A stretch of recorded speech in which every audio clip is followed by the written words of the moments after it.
Please come. Please sit down.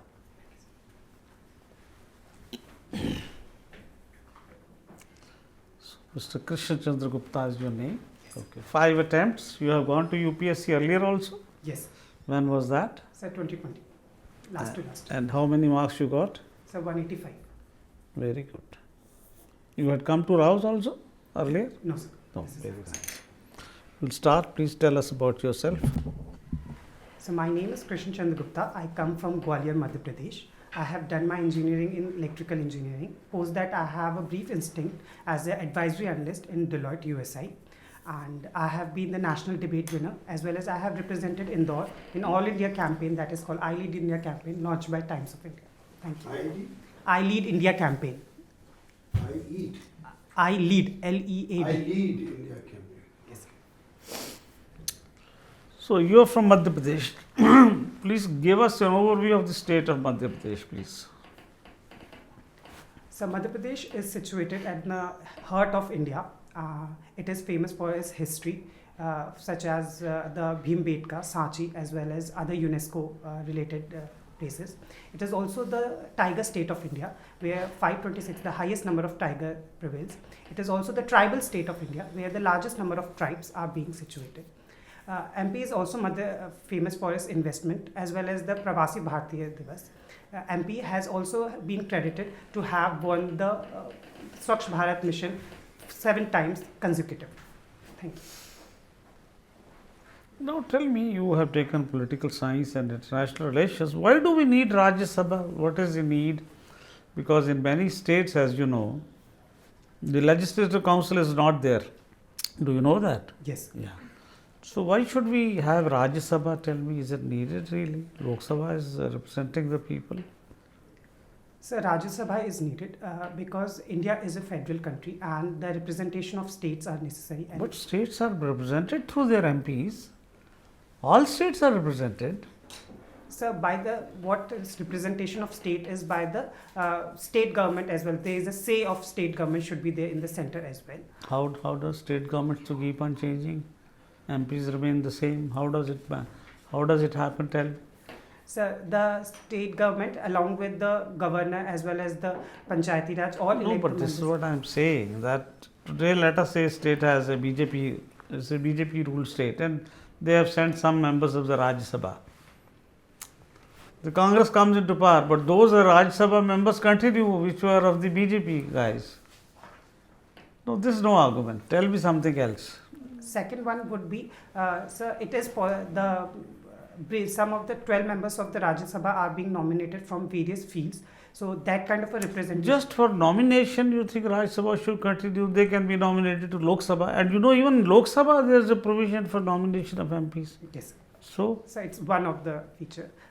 Third one would be the second chamber because it's a parliamentary form of government where the 2-chamber dual government is being said and yeah, there. but why is it needed? That is precisely my question, Mr. Krishna. Tell me that. So to have a double checks also to prevent the hasty decisions of Lok Sabha in case there is a one-party majority. Okay, tell me, what are the deficiencies of Indian democracy? Okay.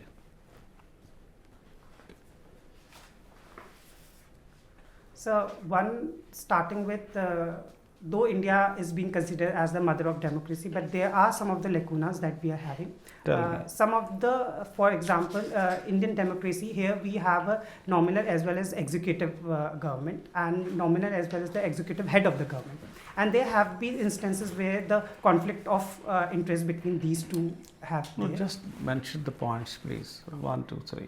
Second one would be the state-center Which relationship. is the first one? So the executive as the nominal executive head of the government, there is a conflict of interest between the two. Okay. Second would be the center-state relationships. Third one would be, so these two are. Okay, doesn't matter.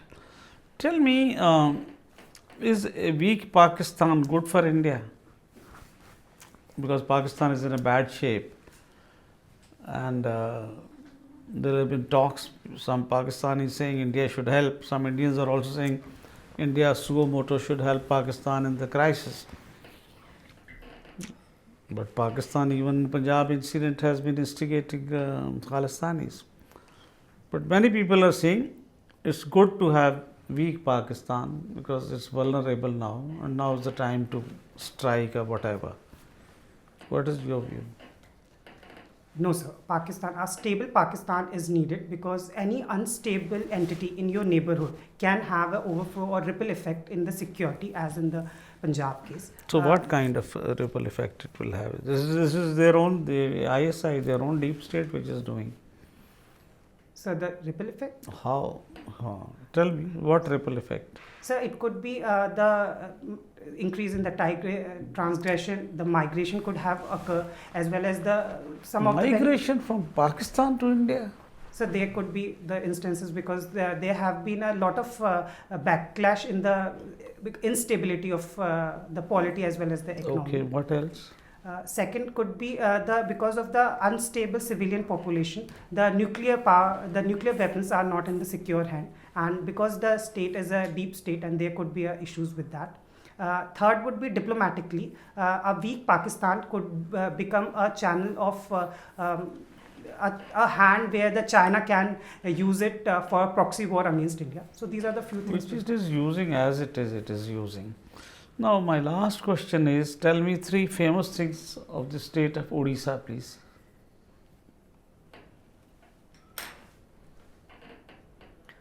So Konark temple. Second one would be the Jagannath Puri, one of the 4 dhams of Hinduism, as well as the mineral state of India. What are the other dhams?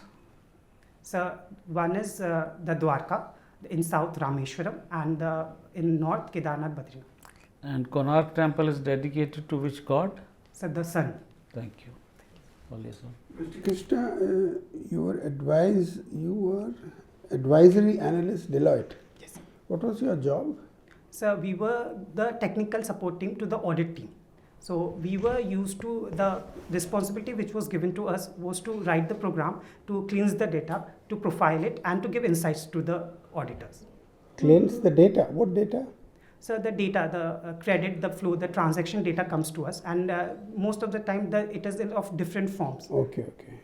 So how was that linked to your electrical engineering background? So though electrical engineer is a core domain and the data analyst comes in the non-core domain, but being an engineer as well as being an electrical engineer, we were taught about the languages and we were taught about being analytical. So therefore it was useful for me to be in that domain. Plus it was a very increasing as well as innovative field where the new innovations were happening. ChatGPT, would it make such jobs redundant? So there is a talk about it, but yes, human touch is always necessary. No, that's all right. But analysts, consultants, they analyze things, situation. You feed ChatGPT whatever the inputs are and gives you a proper analysis. Much quicker, in minutes. Analysts will take, days. You know that. True, sir. Some of the insights where the objective reasoning is required, machines can do it. But at the same time, where the human feelings, such as empathy, as well as where the humanity over the profitability is being seen, in that way, the advisory comes into the picture. No, but if you have 10 analysts, surely you can do with 1 or 2. Yes, sir. Some will become redundant. Sure, sir. Technology, something like that, can be very helpful in the profession, like when it comes to analyzing a problem or analytics. Is it being helpful, making people unemployed? So definitely a person who is not skilled or should have to skill themselves with the new technologies. This is something in a good direction, and employment, yes, the same fear was there with the computerization as well. But as we have seen that all the fears were not. No, but this is very disruptive. You can't compare it with the earlier technologies.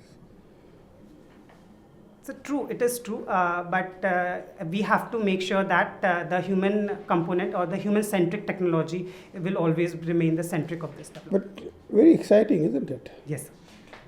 But you didn't feel like continuing with this career? Yes, sir. No? Yes. You didn't feel like continuing with this career? So the career. Sir, it was really the professional or the growth trajectory was really nice. The learning was great, but at the same time, it was a corporate job, and where we are having. What is wrong with the corporate job? So it is nothing wrong there, but sometimes when you are looking forward for a life where civilian interaction as well as service to the society is being. What there. service to the society? How can you've got this in your mind that getting into the civil service you will be able to serve society? Are you not serving society here? Definitely. Taking India to the fourth industrial revolution. True, sir. But the objective or the way which I envisaged of serving the nation would be dealt by the UPSC. So how do you envisage serving the society? So first of all, the implementation of the policies as well as going for the last man standing, as it is being said, in order to make changes in the person who's with your help can change the whole life. I think these are the few things as well as. Give me an example. These are theoretical sentences. For example, Last sir, mile, helping the last man standing. How do you do that? You are a district magistrate, for example, in a district, and there are policies, state and central policies that you are implementing. So how would you reach the last person? That's your aim, isn't it? yes. So for example, if you take Saubhagya Yojana, where the objective was to electrify each household.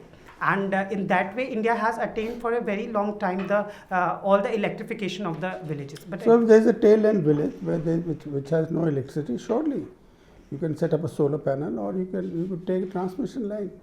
Where is your input? So in order to ensure that these are available and it is accessible in a just condition as well as it is accessible in an equitable manner. Well, generalists can do the same job. You're not doing any engineering. So in terms of engineering, definitely, if my input comes into picture, where the technical knowledge of know-how, where the reduction of the A&T losses as well as the other improvement can be looked into, such as the SCADA innovations. So in that way, the electrically, when it comes to Saubhagya Yojana, we can help as an electrical engineer. Okay. Now, tell me, the Kaveri issue, what do you know about it?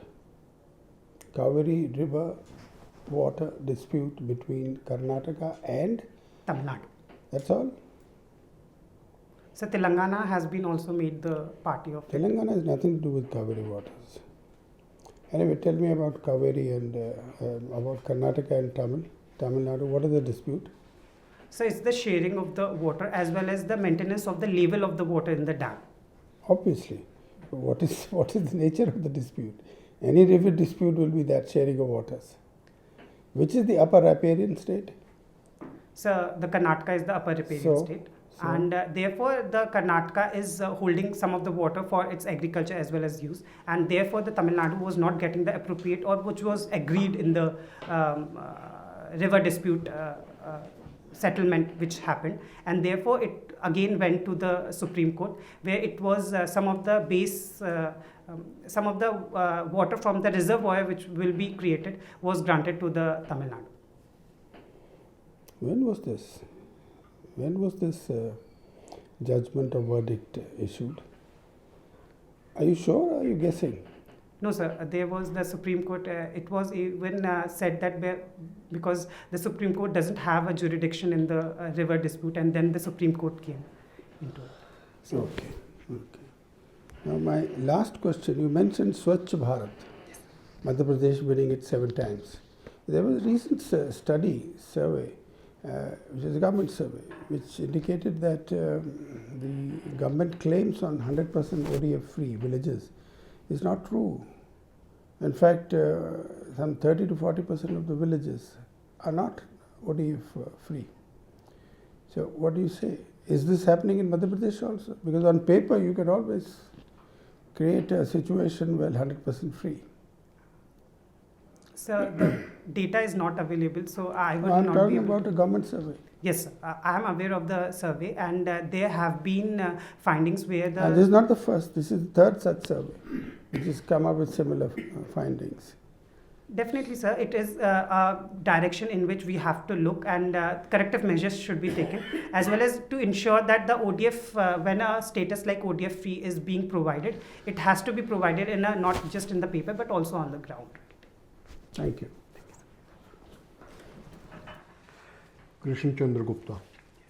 Gupta ji, you tried to join the NDA first. 2 attempts you made for the NDA. Then you tried to join the Combined Defence Services. Now for the last 5 times you've been trying to join the civil services, right? Yes, sir.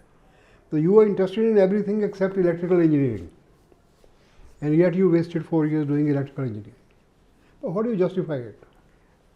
So starting with the NDA as well as the CDS, because I come from a defense background, and there was always an inclination for the defense children to join in the defense services. So that was one.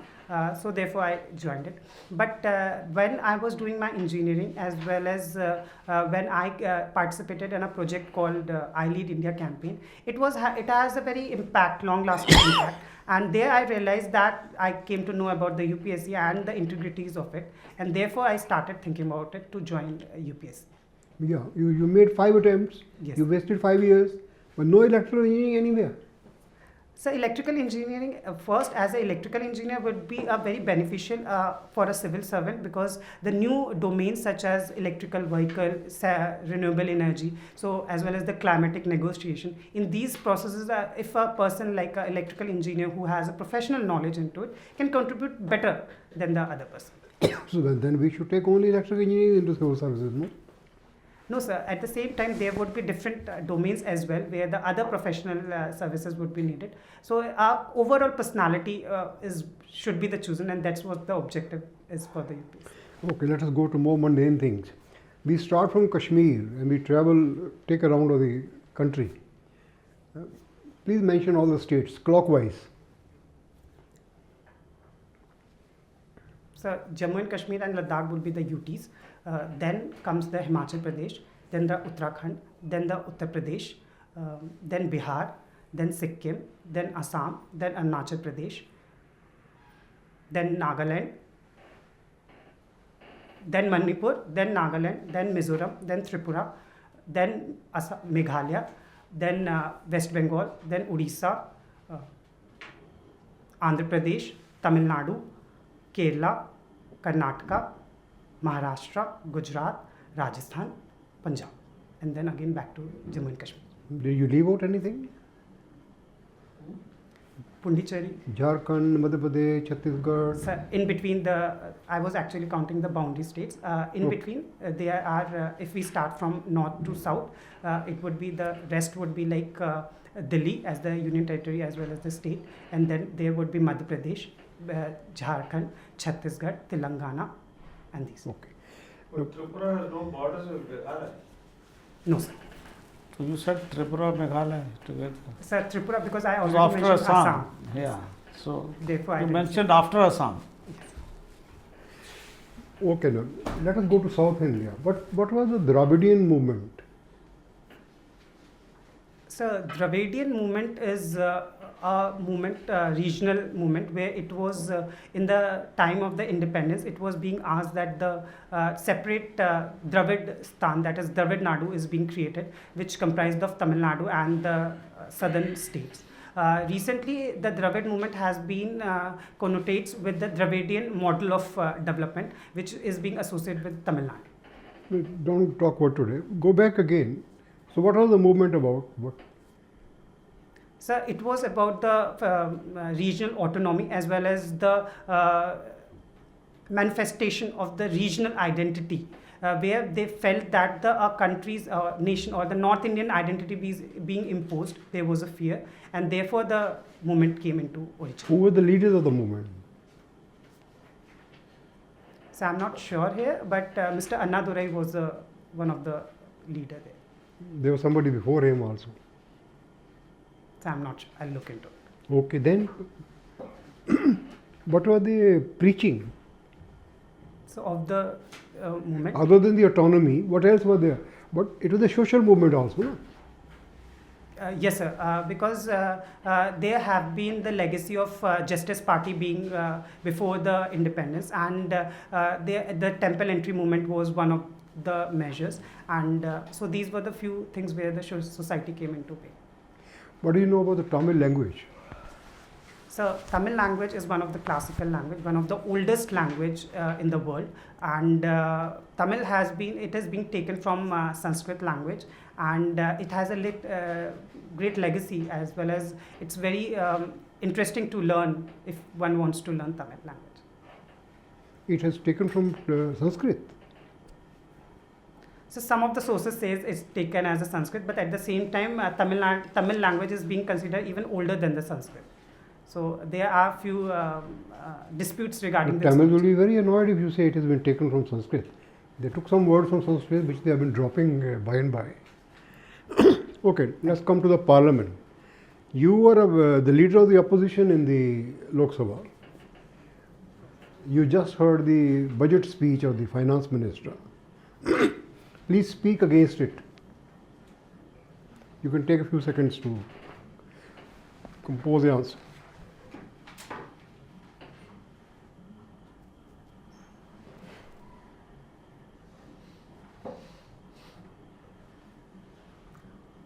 So first of all, my opposition will start with Don't address me, please address the speaker. Honorable Speaker. First of all, the reduction in the budgetary allocation of MG Narega. We have the history where the MG Narega has been a very instrumental in terms of employing giving the employment to our rural background, and still again there has been a reduction in the allocation. Second one would be there has been no program of disinvestment, and the government is going for the monetization of assets where no policy has come into the picture. Third one would be a concrete steps we were not able to do when reduction in the FD as well as the RD, that is the revenue deficit as well as the fiscal deficit, and we are failing in the FRBM Act. So these are the few. Thank you. Mr. Krishna Chandra Gupta, I see that your optional paper was political science and international relations. Yes. Now, what all did you study in political science?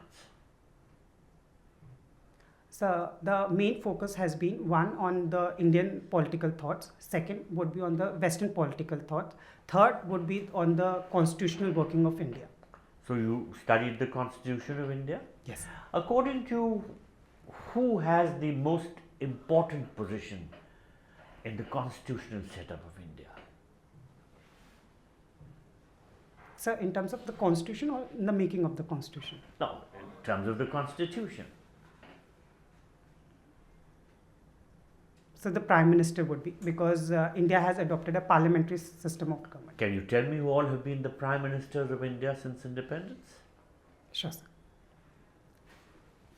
Starting with Mr. Jawaharlal Nehru ji. Pandit Jawaharlal. Pandit Jawaharlal Nehru. Second would be Lal Bahadur Shastri ji. Third would be Indira Gandhi ji. Fourth would be Morarji Desai ji. Fifth would be Charan Singh ji. Sixth would be VP Singh ji. So you gobbled up the second term of Indira Gandhi and also the full term of Rajiv Gandhi, because you knocked them out of the system. So after Chaudhry Charan Singh was Indira Gandhi again, then Rajiv Gandhi, then VP Singh. Then after VP Singh? VP Singh ji, PV Narasimha Rao ji. Oh, you've forgotten Chandrasekhar then. Sorry, sir. Okay, then after Chandrasekhar was PV Narasimha. Then after that? So then...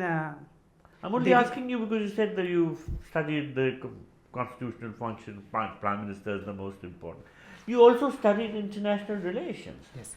Now, can you tell me something about the Abraham Accords? Why are they important? So Abraham Accord is very important because in terms of the geopolitics of the Middle East, it was signed or brokered by USA in between two very important rivals, as we say, that is Israel and UAE, and later it was being added by some Bahrain as well as other Arabian. Well, Bahrain and UAE signed it together in Washington, so not later added, they signed it together. And then any other countries joined, well, became signatories also later? So I'm not sure here, but two more countries. I Which think ones? Qatar has also been joined. That's completely wrong. Sir, Don't I'm be a wrong answer. Now, you said it's very important in terms of the Arab-Israeli relationship. Which was the first Arab country to normalize relations with Israel? So Egypt. When was that? So I'm not sure. 1979. 70s. After Egypt, which country normalized? I'm asking you the international relations you studied. Yes, sir. So in 1994, Oslo Accord, it was, I'm not sure, sir. No, 1994, Jordan signed. Jordan. Normalized. So, in all, how many? 6 countries. Do you think that more countries will normalize relations? What is your view? Yes, sir. With the coming days, there has been, we are seeing that new alignment as well as disalignment is being seen. And Israel is also in, because the Middle East has been divided for a very long time. Okay, now, are you aware of the recent Saudi-Iran deal? Yes, sir. Which country brokered that? China. Do you think the United States would have wanted a deal between Saudi Arabia and Iran? So there would be two perspective of it. The Secretary of the State has said that the deal has not been very positive about the deal between these two countries. While Saudi Arabia has been a long time ally of USA, while the Iran has been there. No, I'm asking you.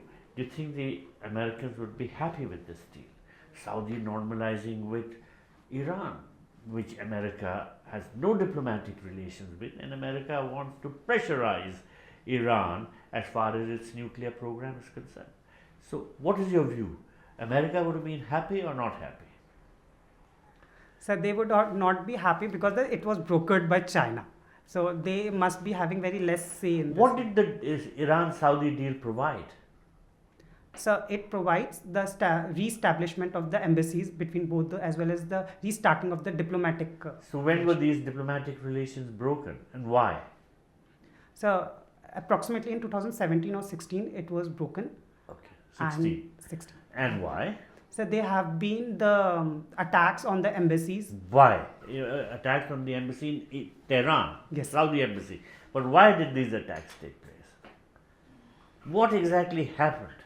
So there was a person who was convicted and then was hanged. Who was that person? I'm sorry, sir, I'm not. It was the Shia cleric which started it all. All right. Now let's move on from there. You referred to the deep state of Pakistan not wanting good relations with India. What is meant by the deep state? So by deep state, we meant that the army over there in Pakistan. Who is the head of the Pakistan army?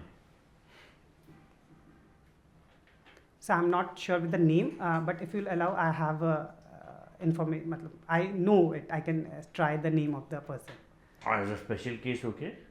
So Mr. Amin and Mureen something. Mureen, something in it. No. Pardon me for that. No. Asim Munir. Asim. So you were not even close. But anyway, let's move on. Have you followed China's peace proposals for the Russia-Ukraine war? Yes, sir. Can you tell me why the West is objecting? So it is a 12-point program, and some of the features where it says that the cessation of the hostility, where the ceasefire is being projected, and if the ceasefire is being projected, it will be seen as a win for the Russia, because a large part of the Ukraine is already under the rule of Russia right now. So what West was expecting is to both the countries to go back to the places where they were before the Ukraine crisis. So have the Russians agreed to that? Will they agree to that? Do you think they will agree to vacate eastern Ukraine? So they will be, I think, but at the same time, they would be needing a very solid promises from the West that their security as well as their sovereignty is being respected. But you know, the West has a very hard position on Russia. Are you aware that there is an arrest warrant against Putin? Yes, sir. Who has issued it? International Criminal Court. So suppose Putin were to come to India for the G20 summit. When is the G20 summit, by the way? So it will be in September. Right, just a few months away. Suppose he comes, should India execute the arrest warrant? What is your view? No, sir. India should not, because one, it will be a violation of many international treaties where the head of the state is being provided with the immunity. But there have been other presidents who have been arrested because of the ICC warrants. True, sir. Slobodan Milosevic was one. Who was Slobodan Milosevic? So he was the one of the state in the African continent. I'm not sure of the country. You sent him to Africa? He is Yugoslav, Serbian president. Sorry. Okay, my last question to you. What is the G7? So G7 is the group of 7 highly developed countries of the world. And which country has the presidency of the G7? So Japan. Now, the Japanese Prime Minister visited India. So, do you think that with Japan chairing the G7 and India chairing the G20, these two organizations can coordinate their activities? What is your view? Definitely, sir. India has been also invited to G7, and there have been a convergence of the mutual interest between both these the groupings, as well as there have been talks that. So, which means you're following the G20 meetings. Yes. You studied at Indore, you made some references, cleanest city, 7 years. What G20 meeting took place in Indore recently? So You follow that it's yes, the sir. cleanest city and you say it's 7 years, but an important G20 meeting. Yes, sir. On agriculture. Correct. And when? So it was in February or in January, Pravasi Bharatiya Divas, and the meeting, and then the Investors Summit happened together in after one by one. I'm not sure with the date. I'll look into it. All right. Thank you. Thank you, sir. Thank you so much, Mr. Krishna Chandra. Our discussion with you is over.